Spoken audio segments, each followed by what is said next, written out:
Hello, History 100 class and fellow viewers of YouTube.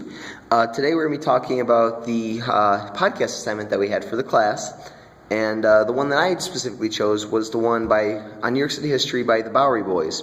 And in their podcast that I listened to, they talked about the history of New York's famous Gramercy Park. Now, while you may have never heard of the park, it is actually just as famous as many of New York City's other parks, such as Central Park. Now, the reason the park is as famous as it is due to the fact that it is actually off limits to the general public. You know, people like me or you would not be able to obviously just walk into the park. It's actually restricted to just the people living in the specific area surrounding the entirety of the park.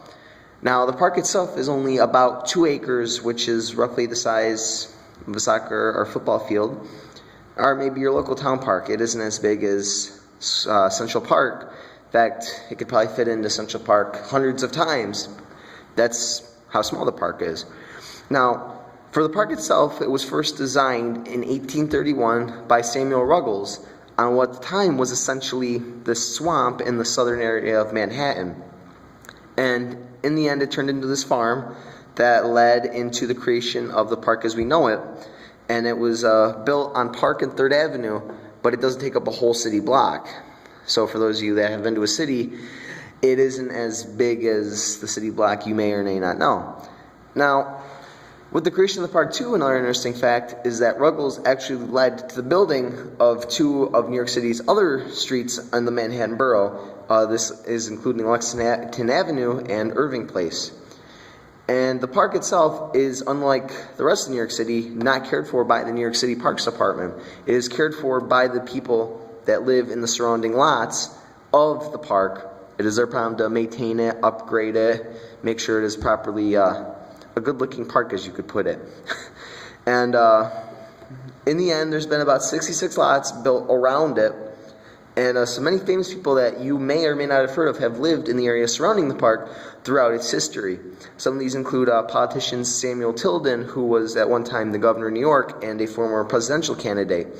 Some other famous people include actors James Cagney and Jimmy Fallon. I hope you have heard of him. And another famous person, too, that had lived in the area surrounding the park throughout the ages was Alfred Ringling, who was the founder of the Ringling Brothers Circus. And knowing the fact of this exclusiveness of the people that live there, you would understand why it is such a big deal for such a small private park.